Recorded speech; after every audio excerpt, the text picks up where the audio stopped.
Om Brahmanandam Parmasukadam Kevalam Gyanamurtim Dvandvaititam Gagana Sadrisham Tattvama Shadilaksham Ekam Nicham Bhimamachalam Sarvadi Sakshibhutam Bhavatitam Triguna Rahitam Sadgurum Tannamami. Om Shantihi Shantihi Shantihi.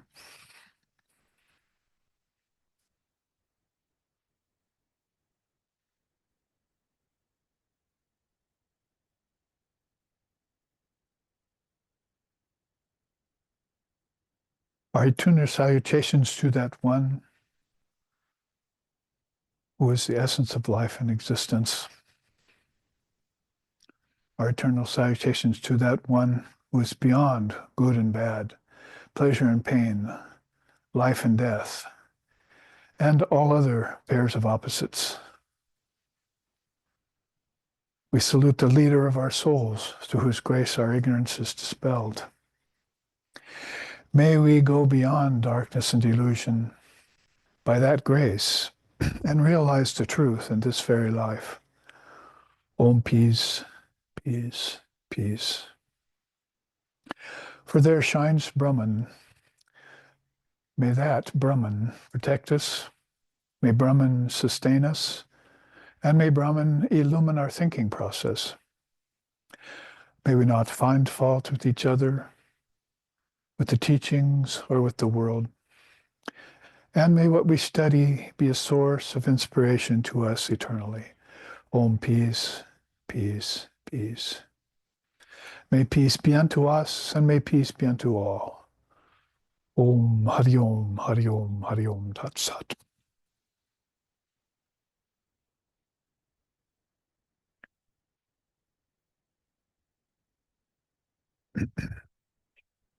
This is our second class on the Niralamba Upanisad, which translates into those two words, nir meaning like nirvikalpa or nirbijam or nirakara.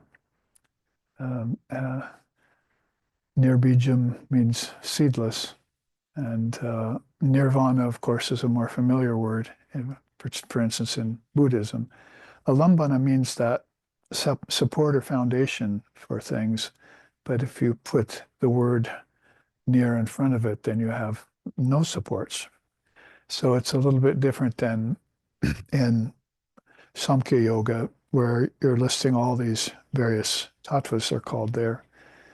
These are all put forth by the great mind, visiting Prakriti and manifesting names and forms in different worlds, the expression of consciousness in forms. And also, when Patanjali looked at it, the father of yoga, he also talked about alambanas, that these were supports to be meditated upon. Simple ones are just the five elements: air, earth, fire, water, ether.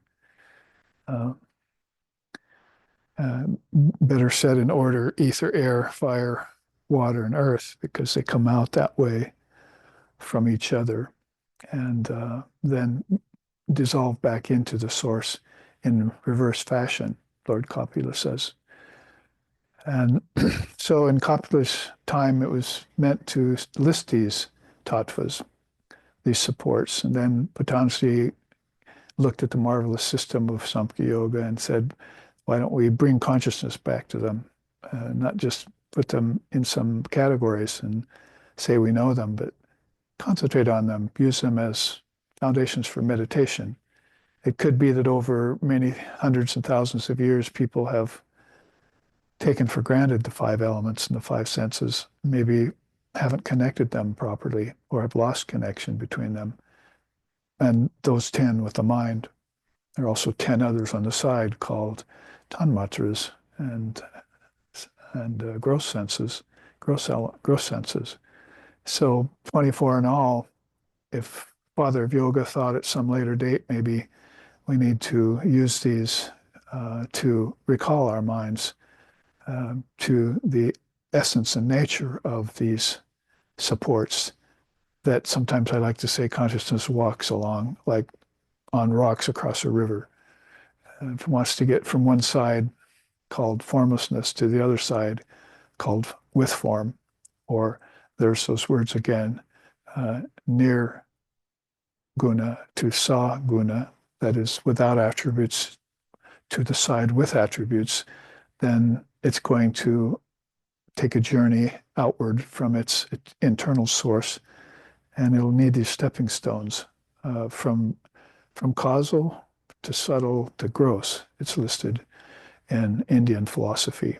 Very beautiful and full way of describing it all, because it also at the same time gives us this recall about the things that are all around us and where they've come from, but as well how they come forth from the great mind called Mahat, and how the Trinity used the Mahat, like Lord Brahma, also called Svayambhava. After, he's Lord Brahma, and then he's called Svayambhava after he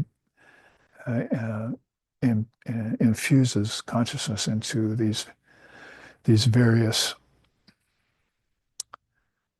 supports or tattvas, principles that are insentient by themselves, but they can become infused with some light from consciousness via Chitti Shakti. Father of Yoga said later, that is the power of thought, Shakti that helps project our thought, turns intelligence into objects, makes thought concretized into worlds of name and form. All of that's an inner cosmology that's very wonderful to look at and to plug in a lot of these things that in the West we've forgotten in our ideologies and our religions. So that's all a revisiting of Niralambana, or Niralamba is the actual word in the Upanisad. Alambana is the word that Father of Yoga uses.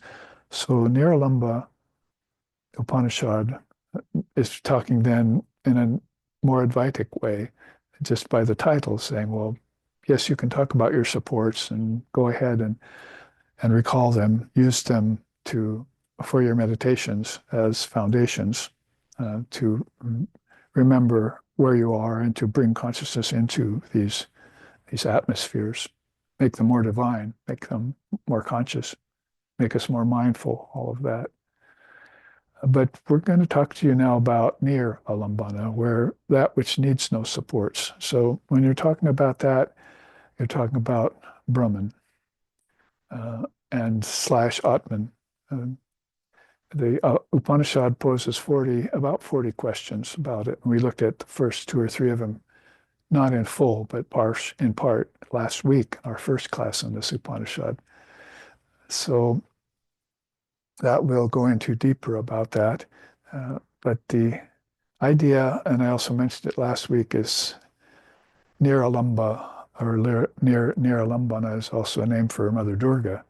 She's also known for being self-supporting, self-sufficient, self-sustaining, needing no other support for her existence. Divine Mother of the Universe, the goddess, like in terms of Kali and Durga particularly. So these are the things that the Upanishad, the rishi who came forth with this beautiful Upanishad, wants us to look at. Something that has no support, out of which supports can nevertheless come or emerge, manifest, express, flow outward into what we call physical matter. It's going to stand us in good stead to know that there are origins to the physical universe that aren't in the physical universe. They're in a more subtle universe called mind, actually. But they also have other worlds, just like in this tradition that we've grown up around called Christianity. They talk about heaven and earth, and of course hell.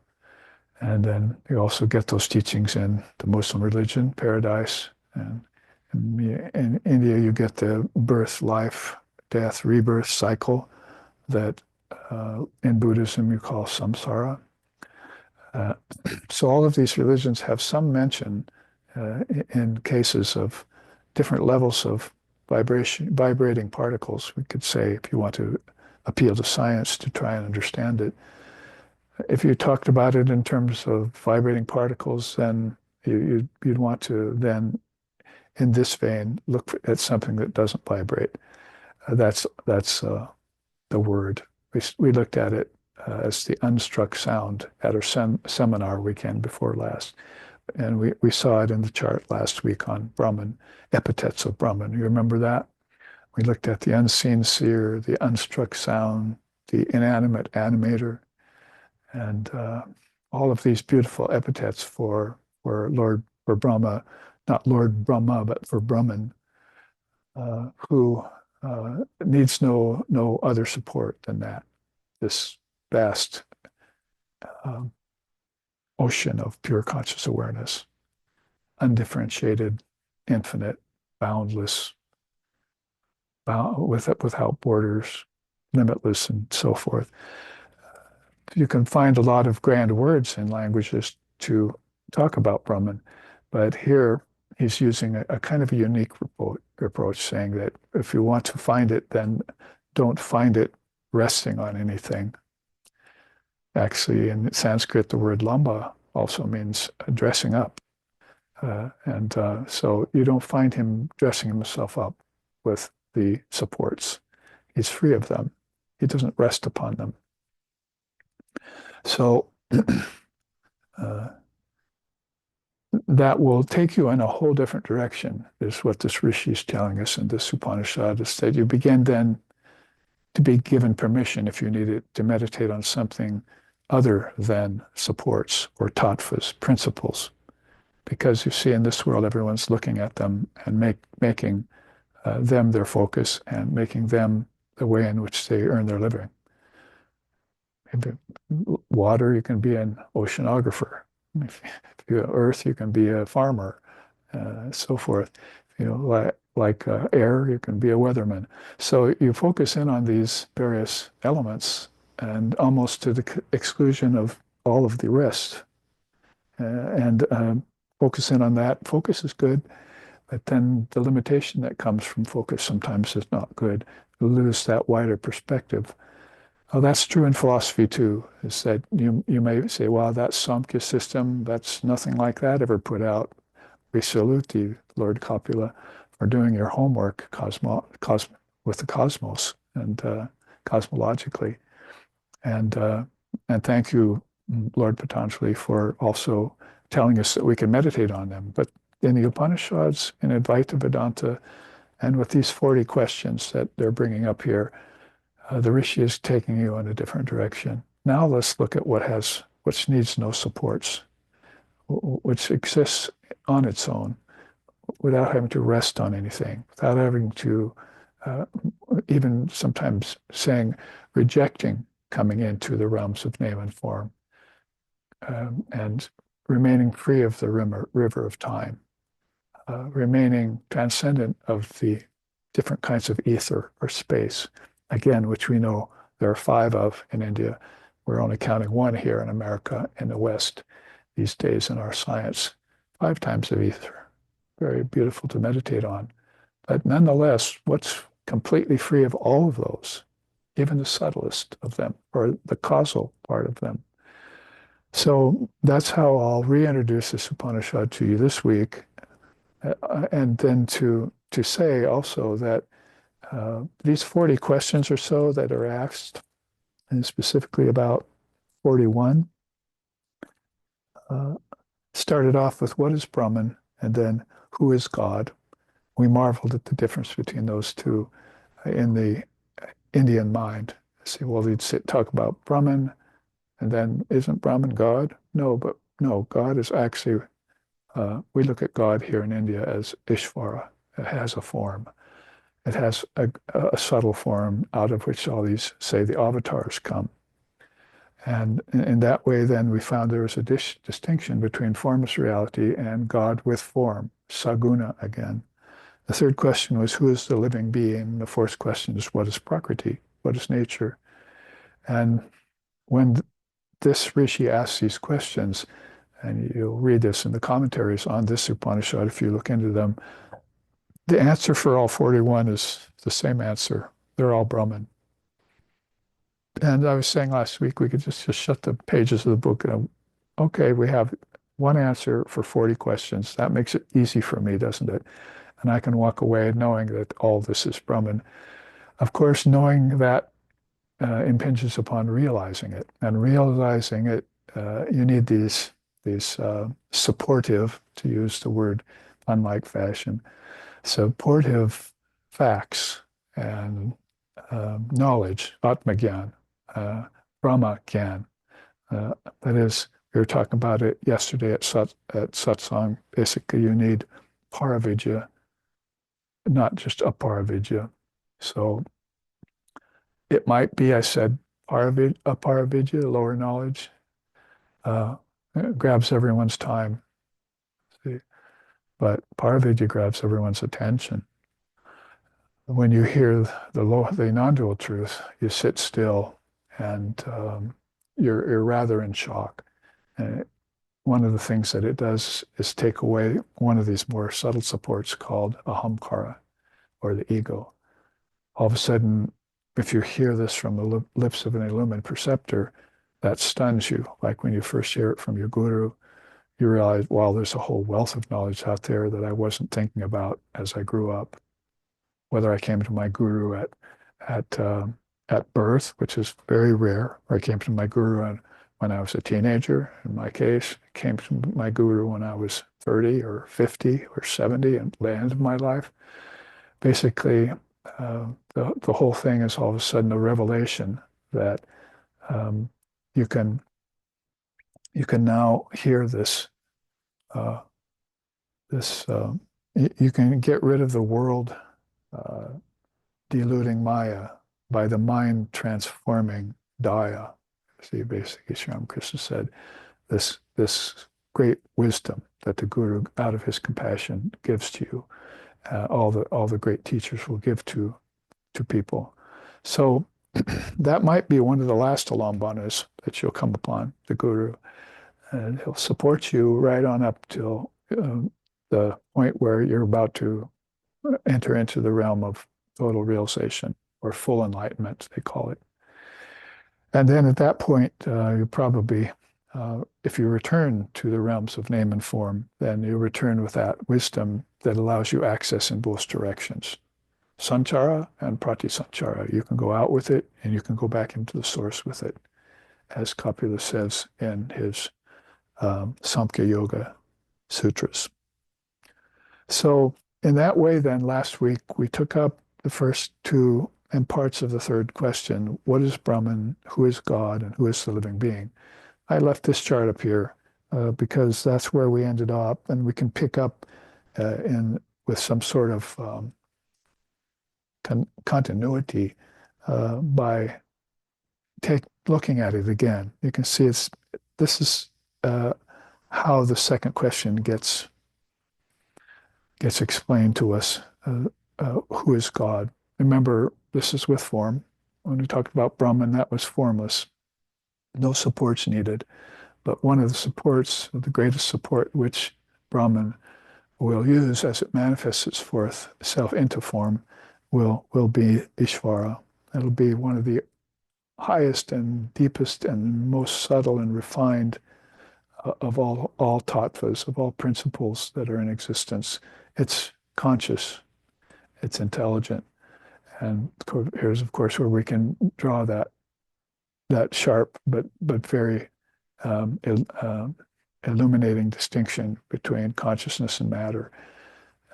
Some people, what did you talk about? We talked about it early on as God and mammon. Later on, you saw it as wheat and chaff. Difference between the wheat and the chaff. Earlier than even that, you were talking about it as Purusha and Prakriti.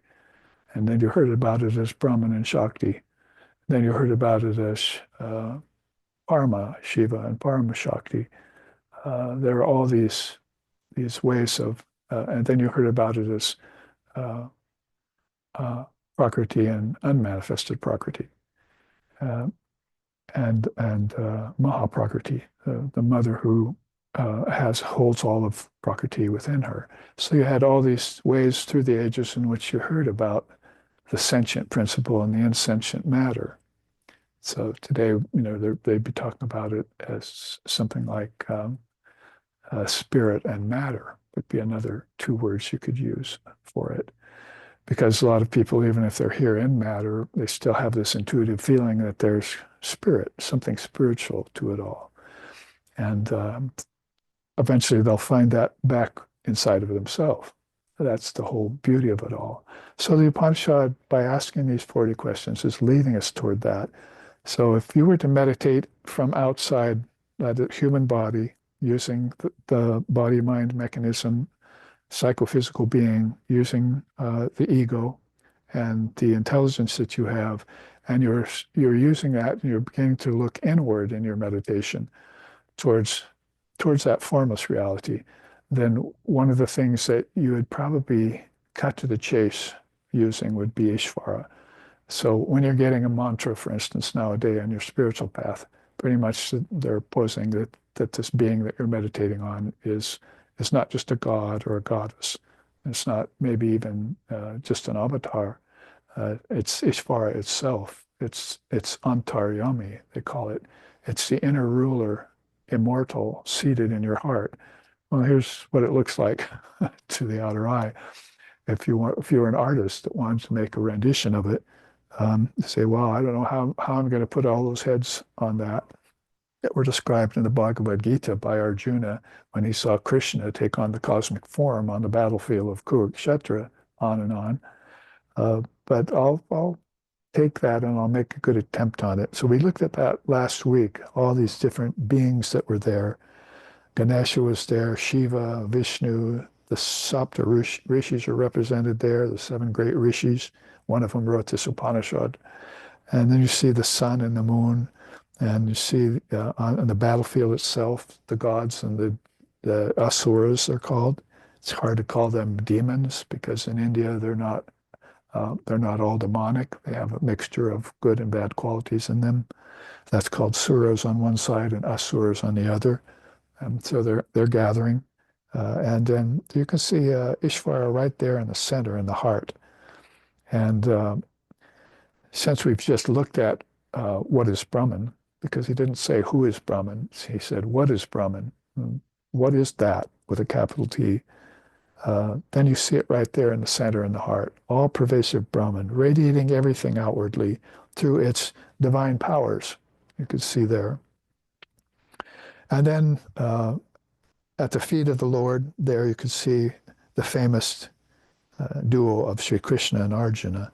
Sri Krishna is the avatar manifestation of God in its fullest measure on earth, and Arjuna represents humanity there.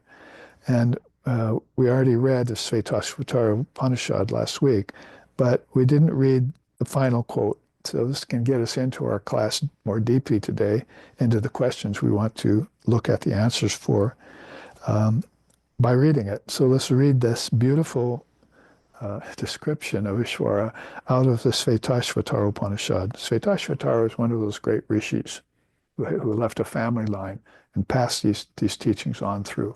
He's a little bit more recent than the writers of the Chandogya Upanishad and Brihadaranyaka Upanishad.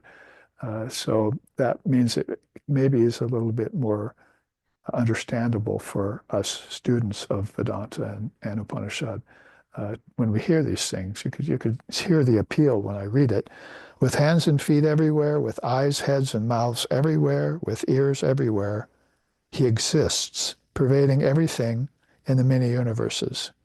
And higher than this personal Brahman is the Supreme Brahman, who attracts intelligent souls towards the highest goal of mukti. That's liberation from form and nature.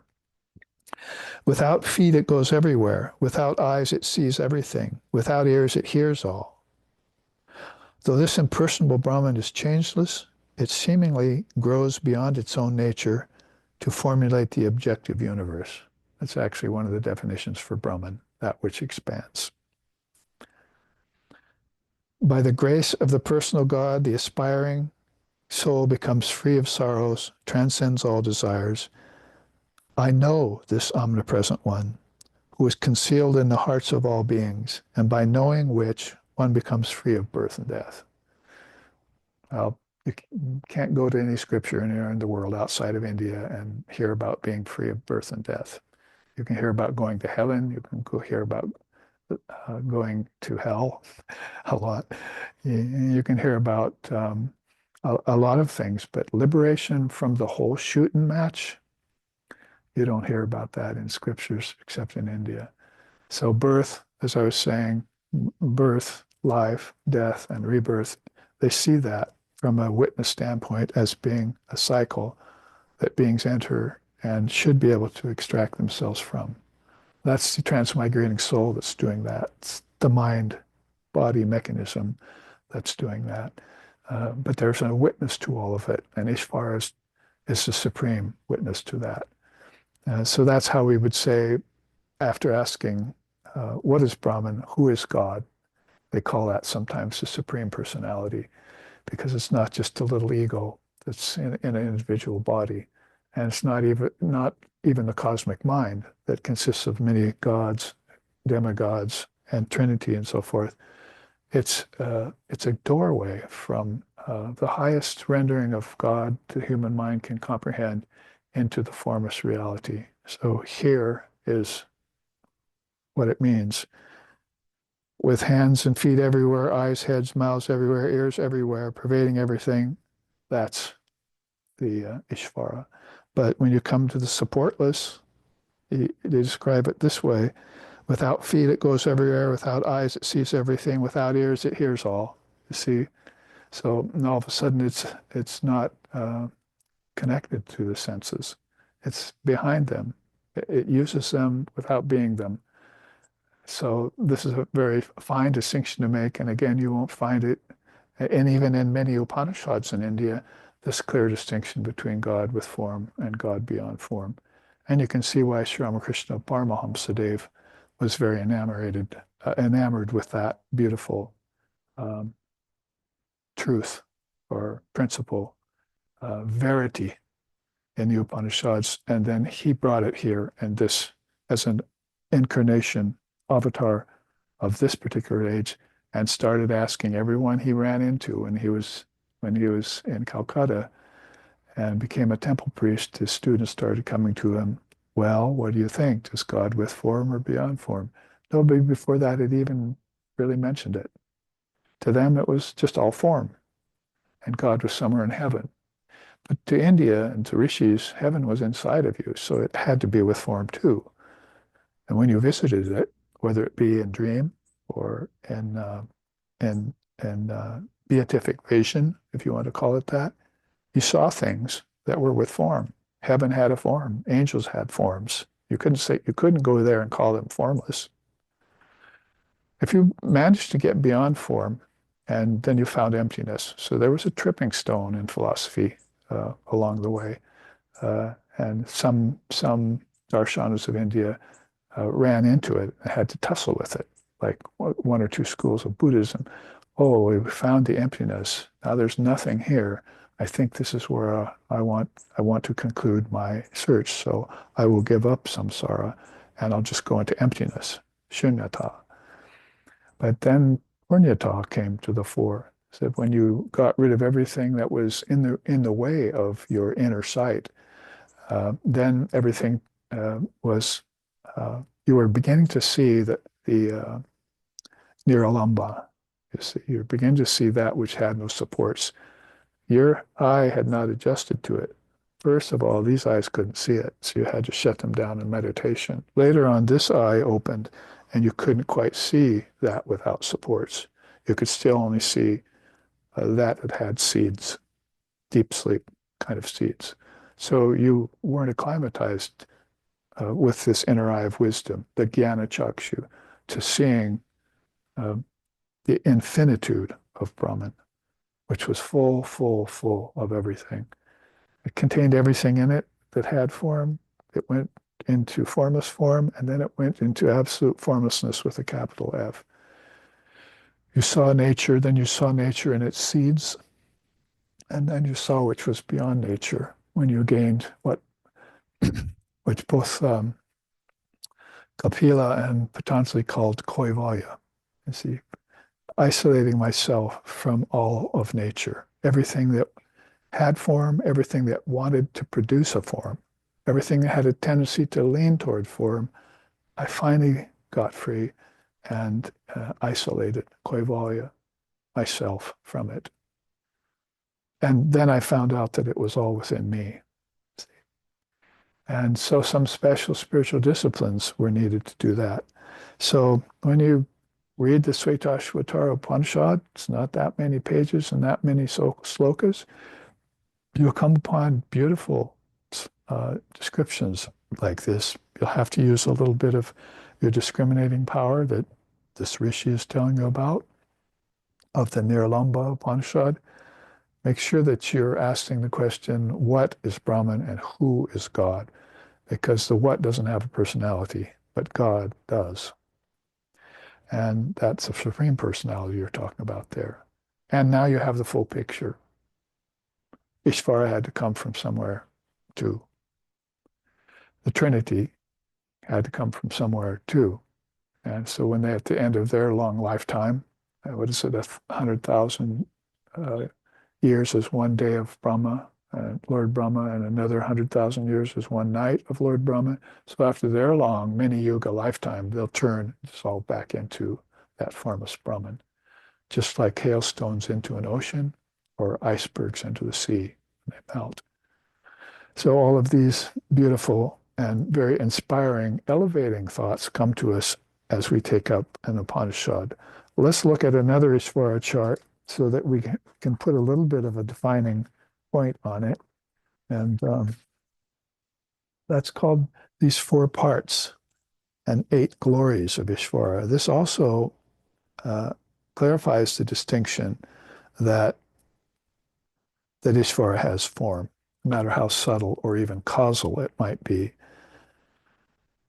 You can see there 4 parts. It has Mahavishnu, it has Shiva Mahadev, and it has Lord Brahma. That's called the Trinity.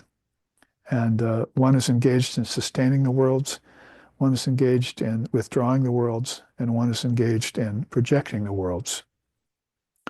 And then there's what's called Nirguna Shakti, free of all qualities and activities. The quote there by King Sudarshana, who had vision of the Trinity, said, Brahma, Vishnu, and Shiva are unable to fathom the exalted deeds of the goddess. How then am I to describe the great glory of that Mahamaya? So that's that great hand that holds within it that tempest in a teacup called Brahma, Vishnu, and Shiva, which is always cycling over long periods of time, producing worlds of name and form in time and space and peopling them with beings, and then withdrawing them back again to the penultimate source, back, that is, all things back to unmanifested property, and all beings back into their respective ideals, like Brahma, Vishnu, and Shiva, or the avatars. Those are the 4 parts and glories of Ishvara, or Ishvari. Then you see the 8 glories of them below, and you'd have to think of these qualities. They begin to take your mind towards formlessness.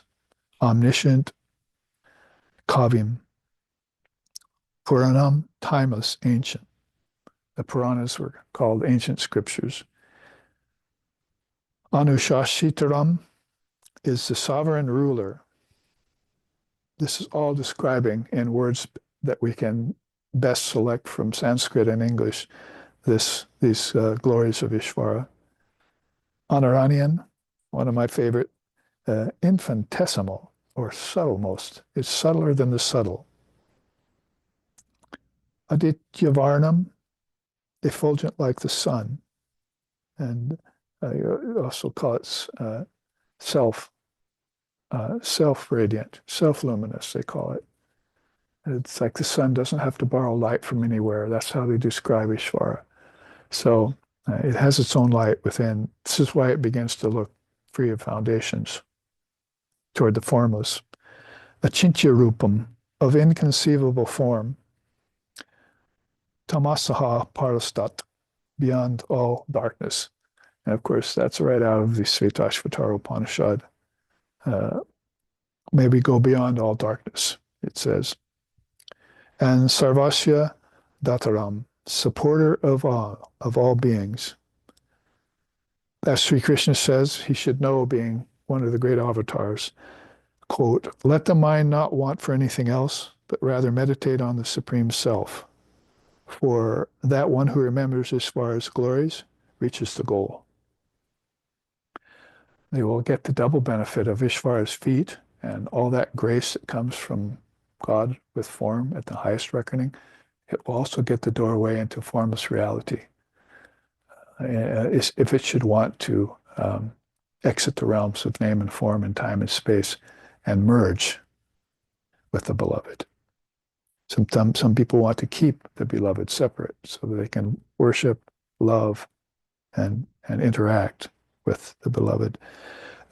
But the thing is, by getting close to Ishvara, like you got close to the avatars, like Krishna on the battlefield or Sri Ramakrishna with his devotees, when they start talking about these kinds of teachings, you could just see them go like this. The eyes roll up, their mouths stop talking, everything recede back in. So wouldn't you want to do that if they did that? So they're going into a formless state called samadhi.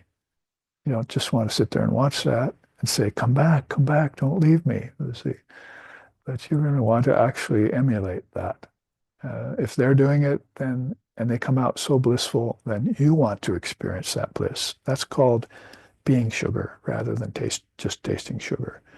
But what we're saying here in India is that both God with form and God beyond form are available to sincere seekers.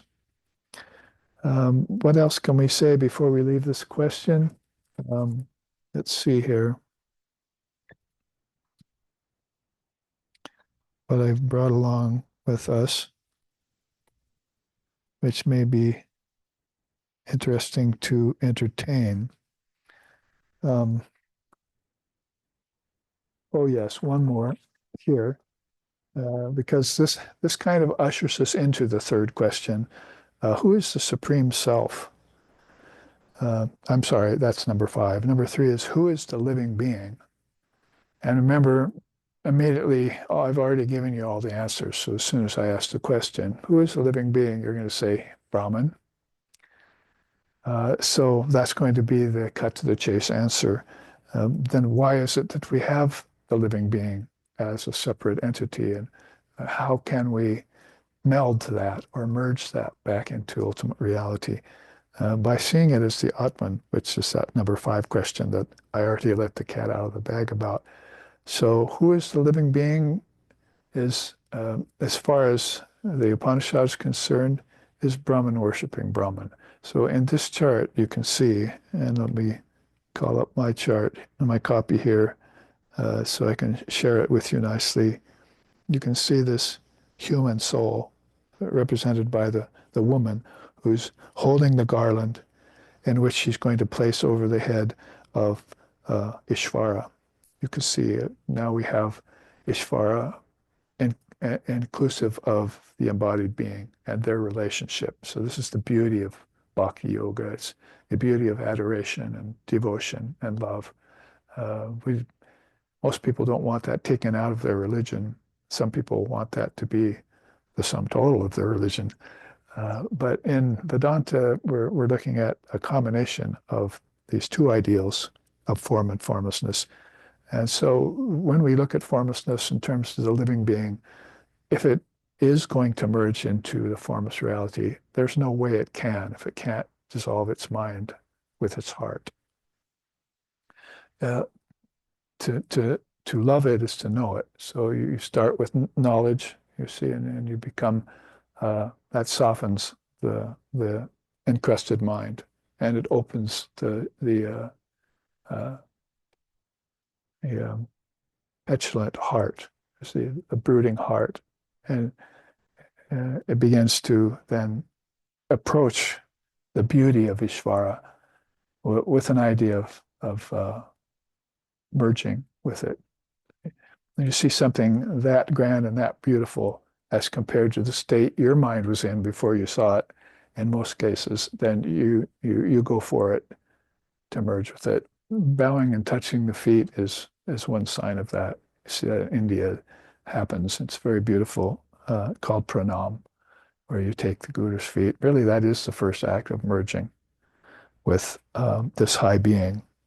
But in this way, then you can see um, Sri Krishna comes forward to help answer these two questions. Who is God? Who is the living being? And he says in the Gita, the imperishable is Brahman, the supreme. Its dwelling in the individual bodies is termed adhyatma. Adi Buddha pertains to perishable nature, and the Purusha is the Adi Daiva. I, Ishvara, am the sole sacrificer, the Adi Yagya. The word Adi means original. So you're talking about four supremely original tattvas or alambanas here, very specialized levels of vibration that have coagulated somehow into very subtle, refined forms. The image behind it really says it all. Ishvara comes to the rescue of this great soul who is busy offering everything at the Lord's feet. You can see the 5 offerings here listed in the Gita. I offer my acts, everything I consume, everything that I sacrifice, everything that I gift away, and every austerity I do to the Lord. So this is something that would be very difficult to do to a formless Brahmin. You tend to those things would tend to merge into Brahman, like trying to keep water on top of sand. A wave comes in, and you want to keep the water, but there it goes into the sand. It's gone. So if you try and make these kinds of offerings to Brahman, there it is, gone. But if you're doing this to Ishvara, Ishvara will accept that, even if it's a leaf and some water. Sri Krishna says in the Gita, even to those who are simple and just offering me a leaf and water, I love you, Lord. He accepts those offerings, and he makes their life divine, lifts them up out of suffering. So that's one of the beautiful teachings of the offering of the Jivatman to the Paramatman, you might say. And you can see that's just one of the fourfold things divided by these 4 lines. In the middle is Adhyatma, Brahman's presence in everything. We tend to call that formless form. So Brahman, uh, it might be Ishvara that does all the sacrifices, sees through all eyes, hears through all ears, tastes through all tongues, and so forth. But Brahman's presence allows that to happen. And Ishvara then does its functions, like the Trinity will do its functions according to that presence that's animating everything from within. Probably better said, beyond within, because inside and outside are things that get merged together into one in order to get that transcendence. Very nicely put by Shankara in the Vivekachudamani. So as far as other things there, teachings there in the 4 transmigrations. So if you're talking about the individual being, they're in the process of 4 states. They're transmigrating. Hopefully they have their arms wrapped tightly around Ishvara's feet, as they do. That's the Bhutas, physical beings, the Pitrus, the ancestors, the Devas, the gods and goddesses, and Ishvara itself, the supreme form. These are all 4 levels of form. I see one of the beautiful teachings that I picked up on early when I first came upon teachings like this in the Bhagavad Gita was that they're not asking the question, are there gods and goddesses? They're saying they're part of 4 different kinds of beings. So there's no real question there. Probably people wouldn't question, are there living beings? Because they're all around them.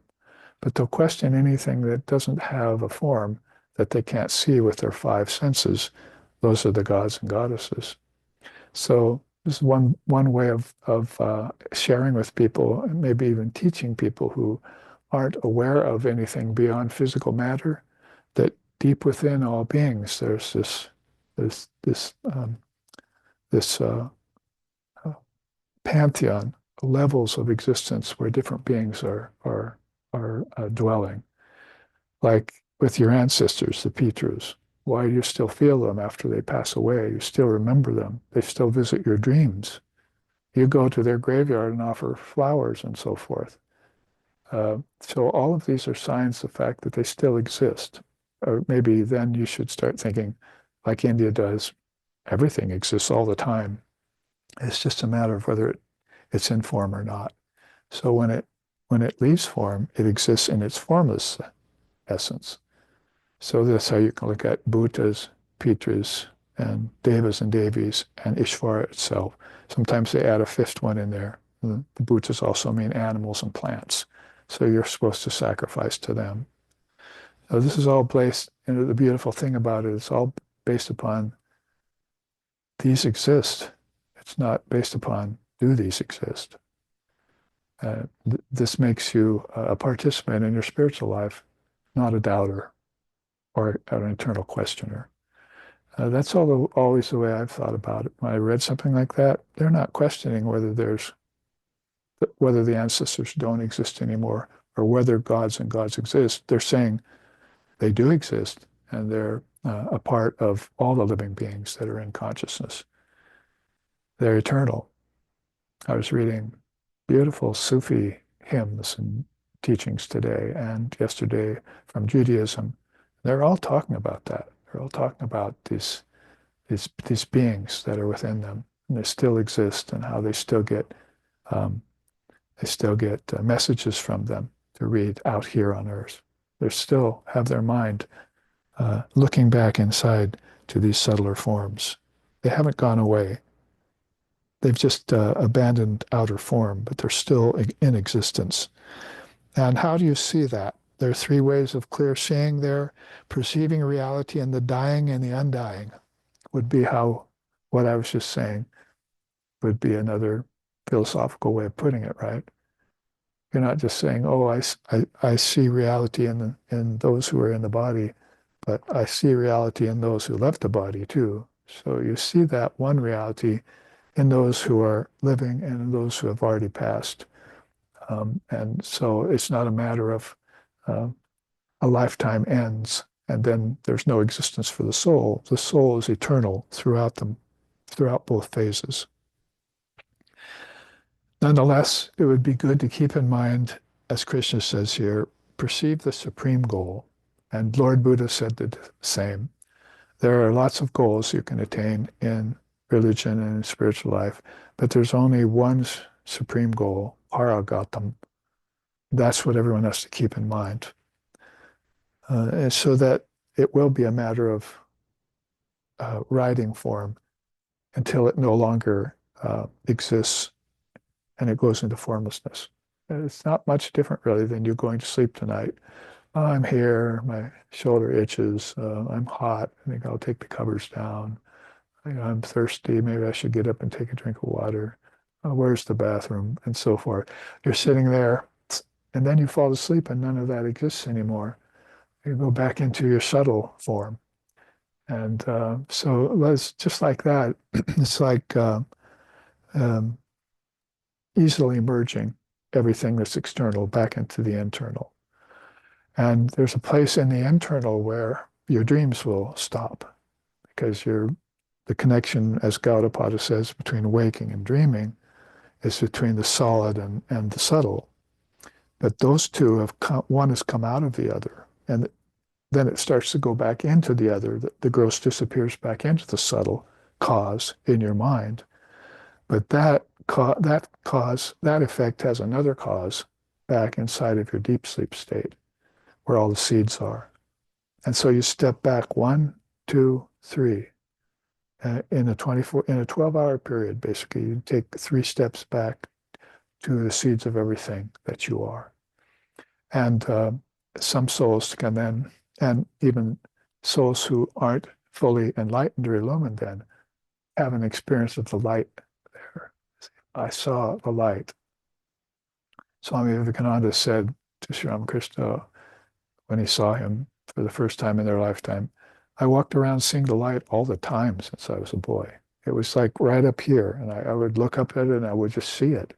So he wasn't just sleeping or dreaming, he was waking state when he saw that light.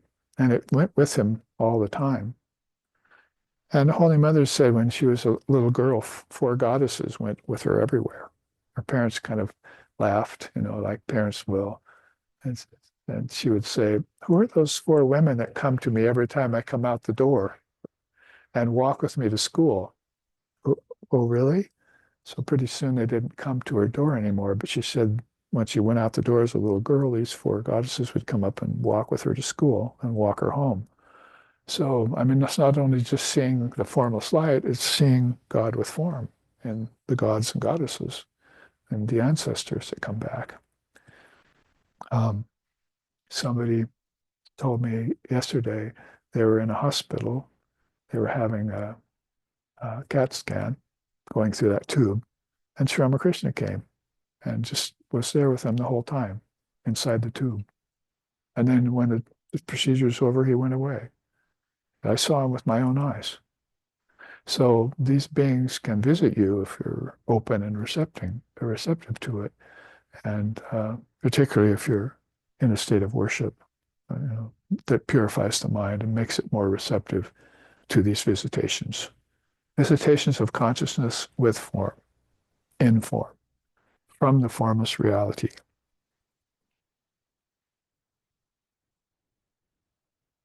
And of course, nature and prakriti is there, or we're talking about for the support of this.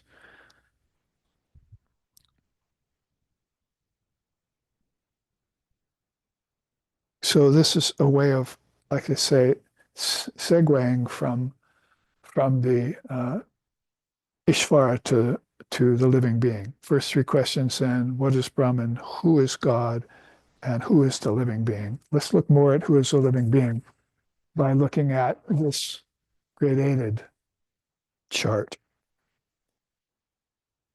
Because now we're trying to wind up the third question of this Upanishad.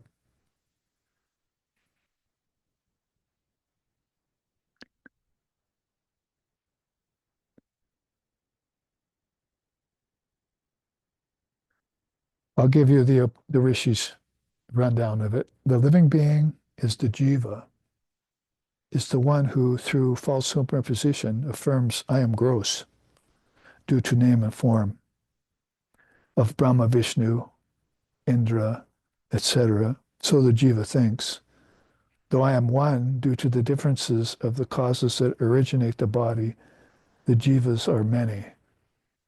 So probably the main thing the Rishi is saying here is that when they start to believe, they see themselves as a living being, then they're saying, I am separate. I'm separate from Ishvara. I'm separate from Brahman. And so that begins to convince beings. And this is how the ego grows in beings. It's the separate I maker, Lord Vashishta called it.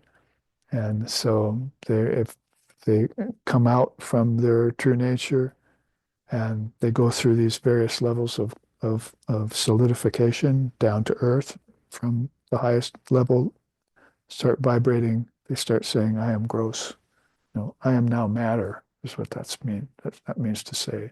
And then you're born with parents from matter, in matter, that's in nature. And then you come out of the womb, you start to grow, and the whole thing is being enforced by this, should we say it again? Alt superimposition. That's called vivarta in Sanskrit. So it's right here in sloka 5 of this Niralamba Upanishad. Through false superimposition, they affirm, I am gross because of name and form. I'm separate from Brahma, Vishnu, Shiva, and Indra, the god of gods. They probably knew that those beings existed in them because they left the realm of Brahma, Vishnu, Shiva, and Indra and came into the grosser manifestation of the worlds of name and form, the three worlds they call that, So I answer that question from the rishi first. So Brahman is the ineffable spirit, uh, but it appears as the Mahat, the great Sankhyan.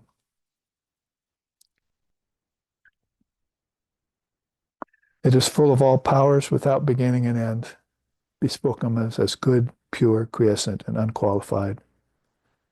God is that Brahman who, depending on its power called Prakriti, creates the worlds and enters into them as the inner controller. He is Ishvara, as he controls the intellect and the sense organs. Those are the two answers to the questions by this rishi for the first two. And then I just read you the answer to the third question. The living being is that one who, through false superimposition, thinks, I am separate now. I am gross. I am name and form. And that's a false superimposition. It's actually Brahman. It's actually Atman. It's actually one with Ishvara. But due to this dumbing down of various particles down to from this refined to this subtle to the gross, it comes out thinking this way. But the answer to the question for the rishi is that I am Atma Brahma, the self is Brahma, just like in our chart we just looked at.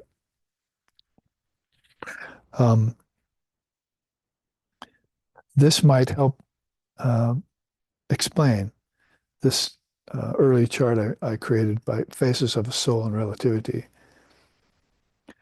Here's a good way that this gets explained by Sri Ramakrishna. He says, the jiva, that's the individual soul we're talking about here, who is the living being? He's the jiva, the rishi says. Okay, the jiva at first remains in a state of ignorance. It is not conscious of God, but of matter and multiplicity. And, if we've defined Brahman and God as two different things with formless and formless, so the jiva is not even aware of God, Ishvara, that means. So what to speak of being aware of Brahman, the formless? That's given to very few people to become aware of the formless. There's no attraction to the formless in nature. So as we go along, I want to make these clarifying comments. It is first in a state of ignorance. It is not conscious of God, but of matter and of multiplicity. It only notices the many things around it. All right, that's sad under the auspice of false superimposition. But then what happens? Sri Ramakrishna says, upon attaining knowledge, it becomes conscious that God dwells in all beings. Sounds like the inner ruler, immortal, right? Coming forth. I have the light, you have the light, all God's children have the light, you see. And so this is how does that happen? By attaining knowledge. But on attaining higher wisdom, it discards both knowledge and ignorance and talks of nothing but God day and night. So if you want to hear about God, you go to Holy Company, because this is what's happened to them. And notice the distinction not only between God with form and God beyond form, and the jiva, a threefold difference, but notice the difference between ignorance, knowledge, and wisdom. When the soul gets to that wisdom, then that puts him beyond knowledge and ignorance. So Sri Ramakrishna's easy way of putting that is, if I have a thorn in my flesh, I got it from a bush, right? So it's deeply embedded. I go back to the same bush, pick another thorn off it, and use it to take the first thorn out. Now I've got both thorns and a little blood. See, I've got both thorns here. What do I do with them? Toss them, like a sumo wrestler tosses salt over his shoulder. He's done with them. You see. So basically, knowledge and ignorance get transcended to be replaced by non-dual wisdom. The knowledge that I'm not gross anymore. I'm not a name and I'm not a form. See? I'm one with the Lord. And then one with Brahman is coming. See, let's show how that happens here. There you see three levels of beings in the top right-hand corner there. With this image, Trinity, avatars, Nityasiddhas. That is, out of the Trinity, which is Ishvara, come these manifestations of pure conscious awareness in form. And they're called avatars. We had God blogs about them, two of them last week we looked at yesterday in our session online. Out of the avatars, then you'll find these Nityasiddhas. Those are free souls. Swami Vivekananda was called a Nityasiddha by Sri Ramakrishna, ever perfect soul. So that's a general three-step look at it. But if you want to take it apart more, probably starting from the bottom is best. Right there at the feet of Lord Shiva, who's offering Ram this sacred arrow, a famous story in the Itihasa. There's the animalistic level of things. So we talked about the insects and animals as being some of the bhutas and embodied beings here that we should be taking care of and looking after. So man is kind of in the animalistic condition. How is that? At first, he remains in a state of ignorance. If you look around, it's probably not hard to find many, many people acting like animals. Just put a little alcohol in them and watch for a little while. Very gross behavior, animal-like.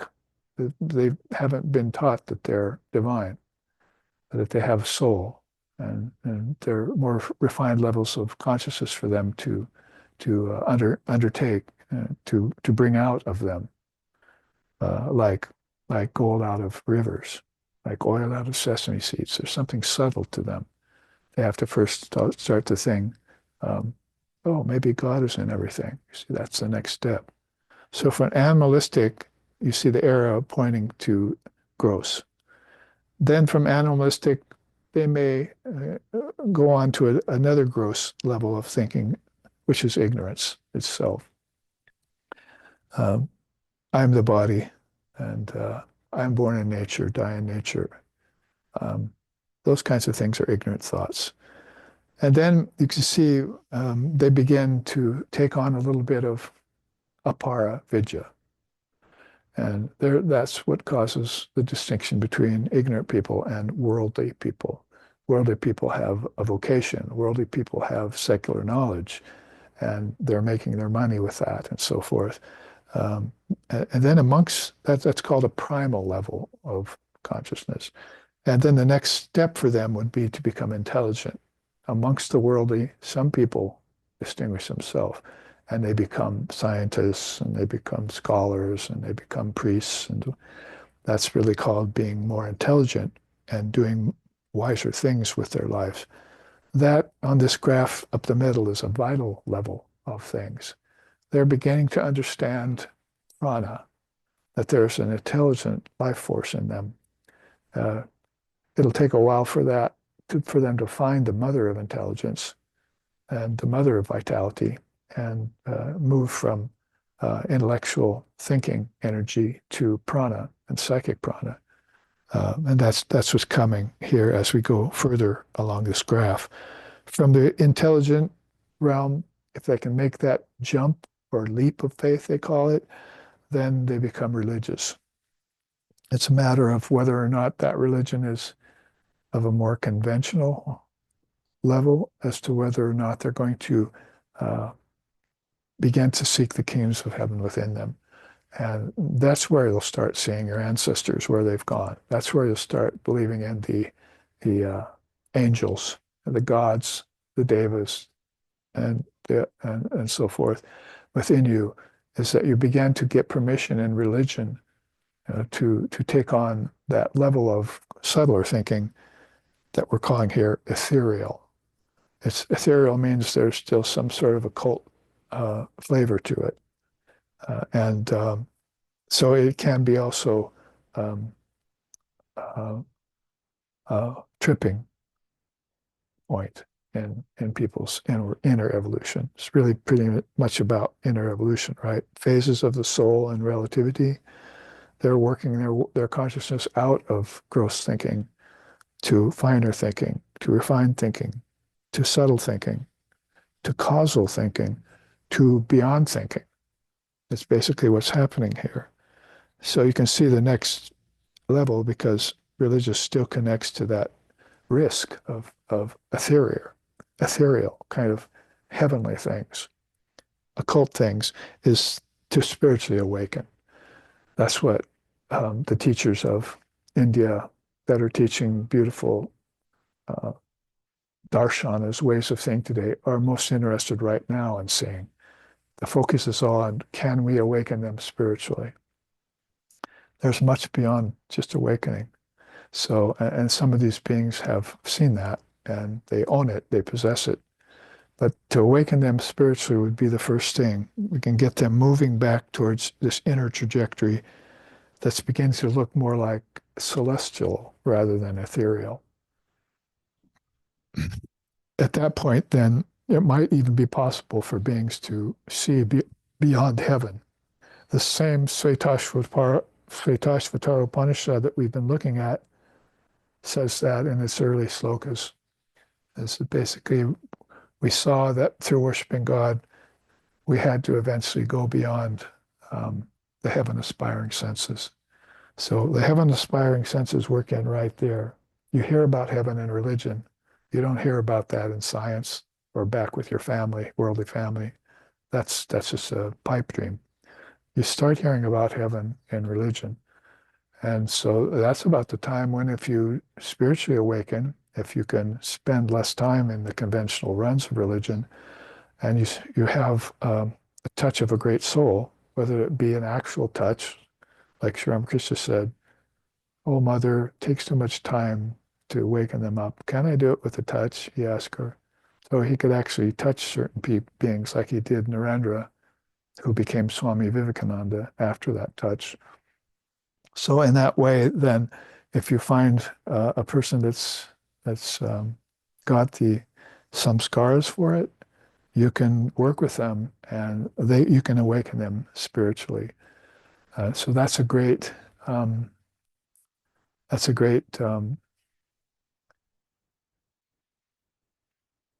level to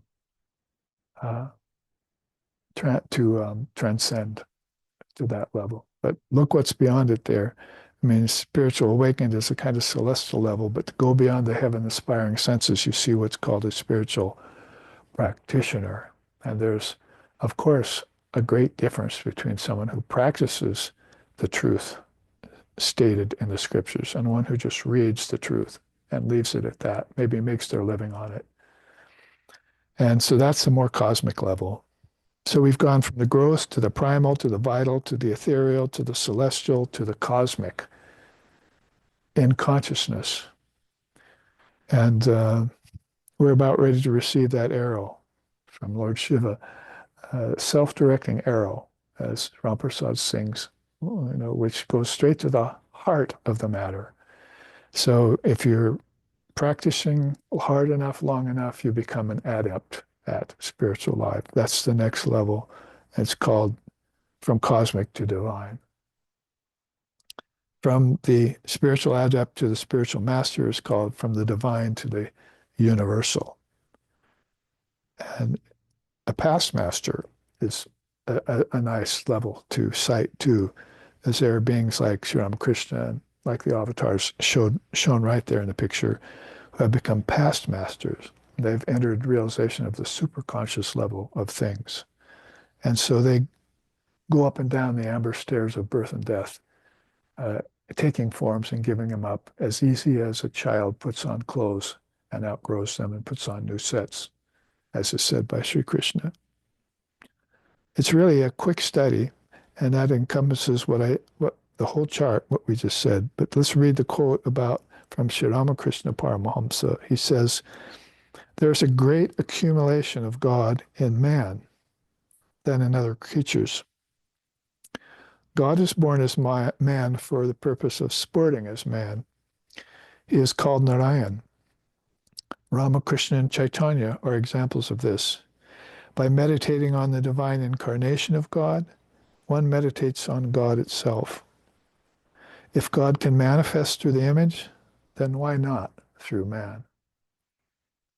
A very beautiful thought to hear from an avatar or from a great past master would be that. They say, well, there are people starving on the streets outside the temple. Why are you in the temple offering shining leaves and flowers to images of stone? Oh, because God's in them.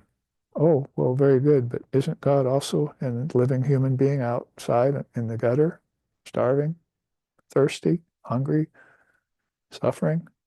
Why don't you turn some of that worship toward them? And that was part and parcel of what Swami Vivekananda was saying.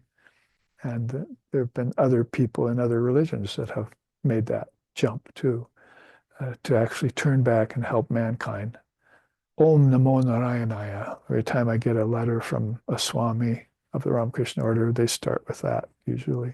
And salutations to God and man. So they want that to be known, that the divine there, at least at the divine level there are people who are spiritually awakened, practicing and become adept, who have become God now, or God has become them.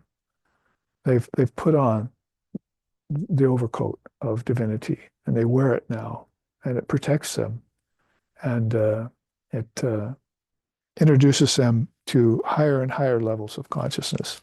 So all of this today we've concentrated on under the question of who is the living being. So we've looked back, we said, who is God?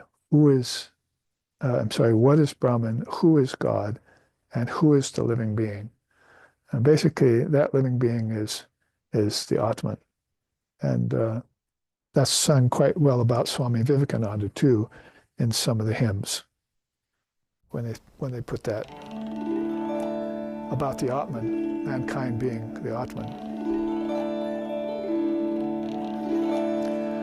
Himadre Ashrame Jayantyam Nirmitaha Bhujangang Shraddhini Nivrite Nutane Stavoyang Yatapate Sabakshya Tanaraha Sashaktim Parusham Viramgam Charjati Narendra Shashave Narendra Yavane Narendra Kridane Narendra Shikshane Narendra Palane Narendra Yarpane Viveka Nandate Prabhate Pranjali Viveka Nandate Prabhate Pranjali.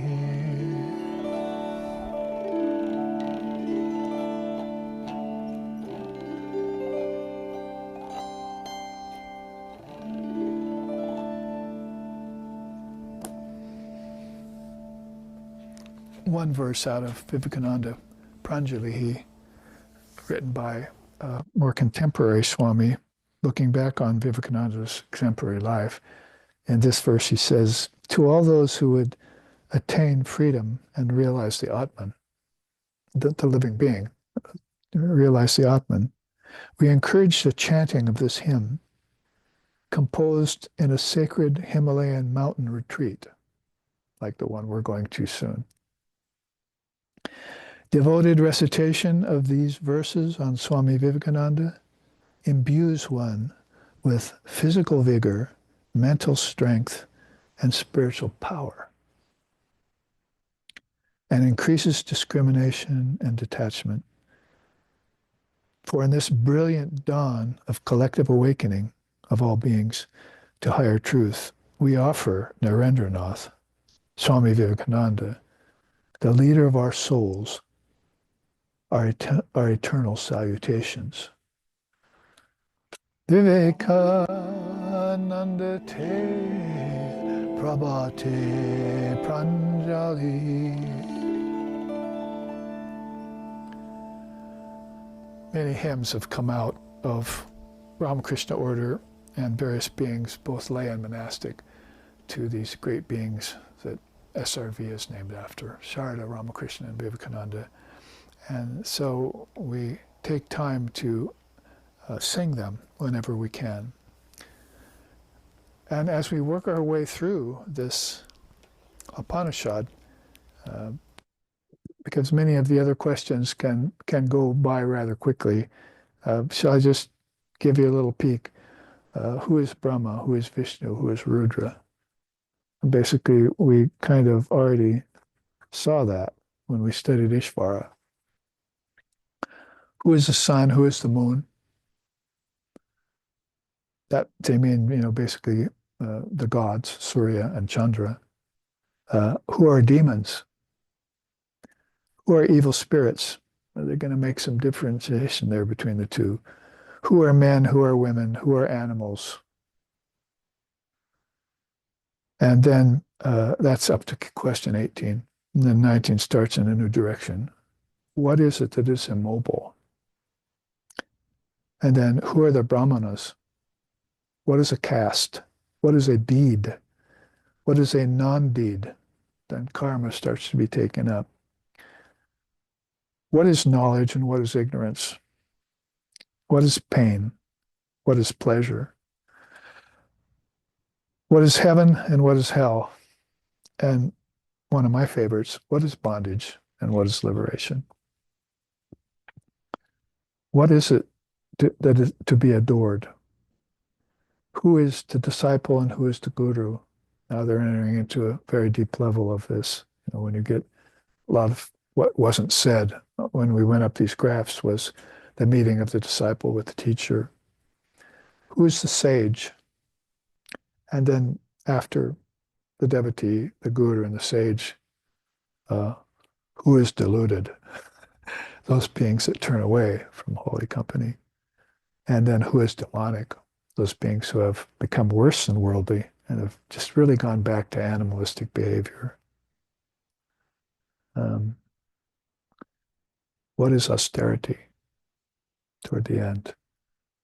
And which is the supreme abode? What is to be sought after? What is to be rejected? That gets into Gaudapada's Karika kind of level. Finally, the last question is, who's the mature renouncer, the sannyasin? So there we finished the Upanishad. Of course, those are just the questions. Then there's all the answers that he gives and all the answers that I'm going to give you as we go on over the next 3 weeks. This is the second of 5 classes in this Upanishad, Niralamba Upanishad. We're seeing all of this underlying reality that has no supports. That is, it can use supports, but it itself exists without them. And so we could call this, the maturest type of transcendentalism. That's what you're meditating on when the thoughts go away. Pretty much you've lost the support of your mind and your ego and your intellect. Now you're in a higher state of awareness. Like Sri Ramakrishna talking about 3 kinds of knowledge last week. Remember that God blog? And how first there's knowledge of religion and so forth. Second, there's meditation, the second kind of knowledge. But finally, there's that knowledge that's given to you by grace of the Lord, and how grace and self-effort then have to go hand in hand. Sri Ramakrishna put it in 3 ways. So here we put it in some dozen ways, and also put a graph from gross to superconscious there. So I haven't probably called that old chart up for some long time. Number 22 of 400, and 400 and I think 6 now. So good to look at these old workhorses that we had a long time back and bring them forward again. Um, let's see what else we have about um, the next question. Next question asks, what is Prakriti? So it's very beautifully put, right, in order. What is Brahman, that amazing reality? Then, what is Ishvara when it takes the most beautiful form? Then, what are all the living beings that are coming out here? They're all Atman. You see. Now what? What are they sporting on? What is Prakriti? See how beautiful it is?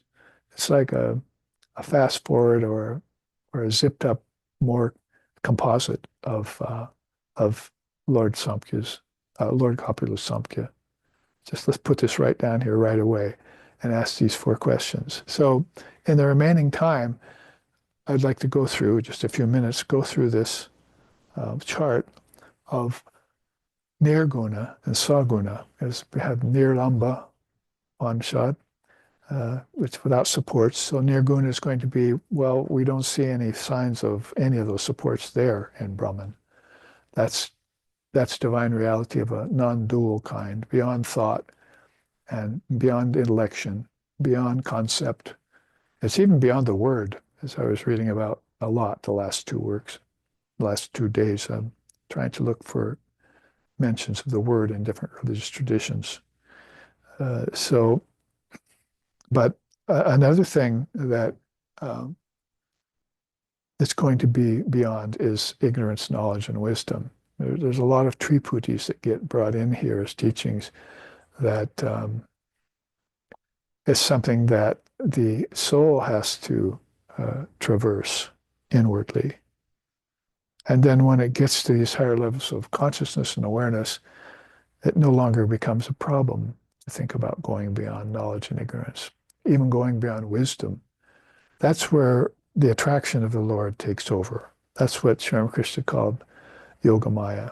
If she can make it possible for beings to wake up by just hypnotizing them, that's the power of Yoga Maya.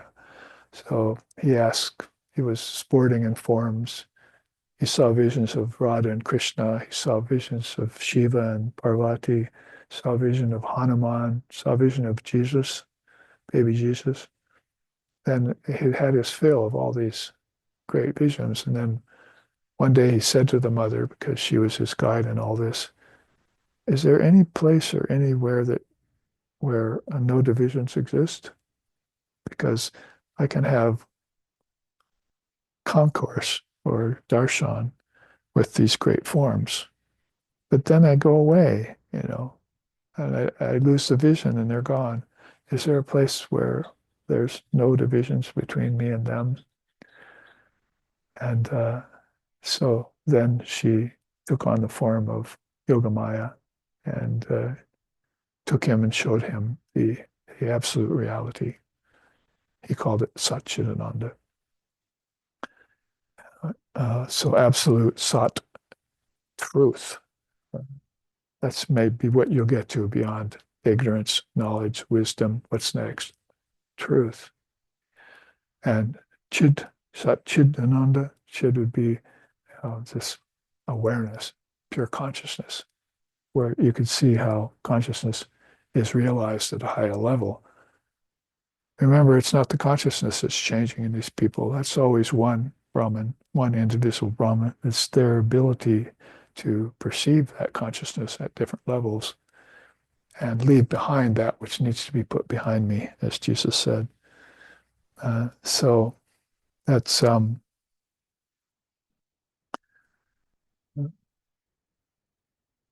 Ananda. Then, of course, she showed him bliss. So Satchidananda, she showed him a place where all these distinctions disappeared in all these beings. So he got both. He got his fill of darshan with divine forms within himself, and then he got the absolute reality itself. We call samadhi, or satori, or nirvana, or asampragyata. That's which is also now we're calling Niralamba. So not much time left here to look at this chart. Let's start with this next week on our third class, because it'll introduce us into this question about what is Prakriti. Prakriti is going to be all the Saguna Brahman, you see. And it has a sort of initial starting place all the way down to the 5 elements of earth, air, fire, air, and ether. And then consciousness, these are supports, of course, alambanas. And then it gives up these supports and goes back to the word, goes back to Divine Mother, and gets back into Nirguna Brahman through her, like our chart said, Brahma, Vishnu, Shiva. And then there's this primal Shakti that's taking us back to our initial source again. Purusham Artam, as Father Patanjali says, Father of Yoga. Shunyanam Gunanam Prashabhaha, beautiful slokas at the end of the Yoga Sutras about Divine Mother, the Chitti Shakti. So we have made our way as far as we could possible today in this beautiful Upanishad. So we will end here then with a chant.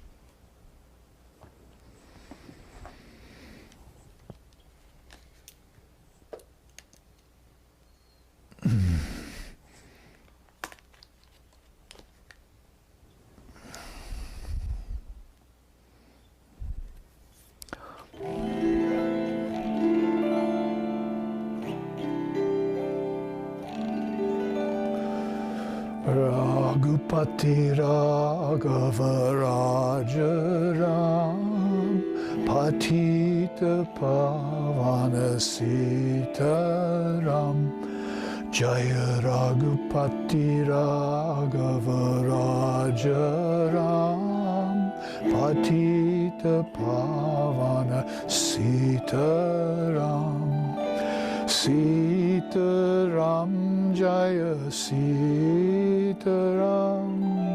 Bhaja Pyare Tu Sitaram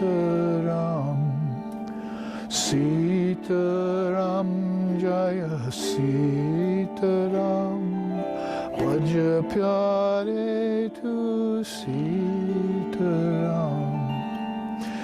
Ishvara ala Tero Nam Sabako Sanmati Di Bhagavan Ishvara ala Tero Nam Sabako Sanmati Di Bhagavan Jaya Raghupati Raghava Rajaram Patita Pavana Sitaram.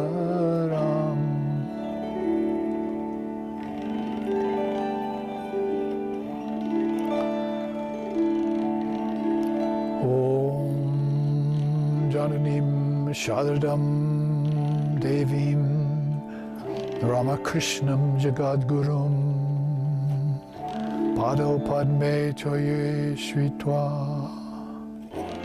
Pranamami Muhur Muhur Om Shanti Shanti Shanti